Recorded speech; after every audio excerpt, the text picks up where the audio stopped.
എല്ലാവരും ഒന്ന് ശ്രദ്ധയോടെ കേട്ടെ. ദൈവത്തിൻ്റെ വാക്കുകൊണ്ടും വചനം കൊണ്ടുവാ ജീവിക്കുന്നതെങ്കിൽ തൊട്ടു താഴെ ഒരു അത്ഭുതമുണ്ട്. അത് വായിക്കാം. 4-ാമത്തെ വാക്യം.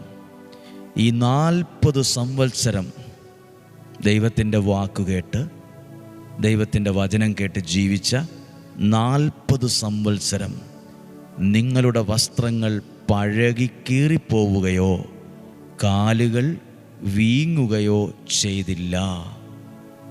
എന്താ വീങ്ങുക എന്ന് പറഞ്ഞാൽ? വണ്ണം വയ്ക്കുക, കീറുക, പഴകിക്കീറുക. ഒരു വസ്ത്രത്തിനൊക്കെ ഒരു കാലാവധിയുണ്ട്. അത് കഴിഞ്ഞാൽ പിന്നെ അത് പഴകി കൊള്ളാതാവും.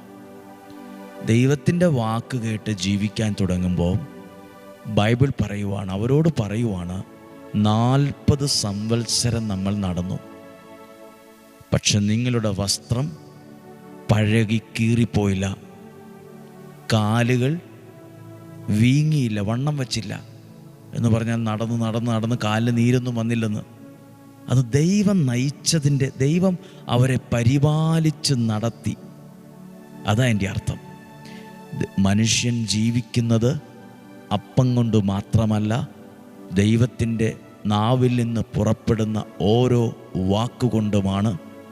അങ്ങനെ ആ വചനം കൊണ്ട് ജീവിക്കുമ്പം ആ വ്യക്തി, അവർ അനുഭവിച്ചത് ദൈവത്തിൻ്റെ അത്ഭുതമുള്ള പരിപാലനയാണ്.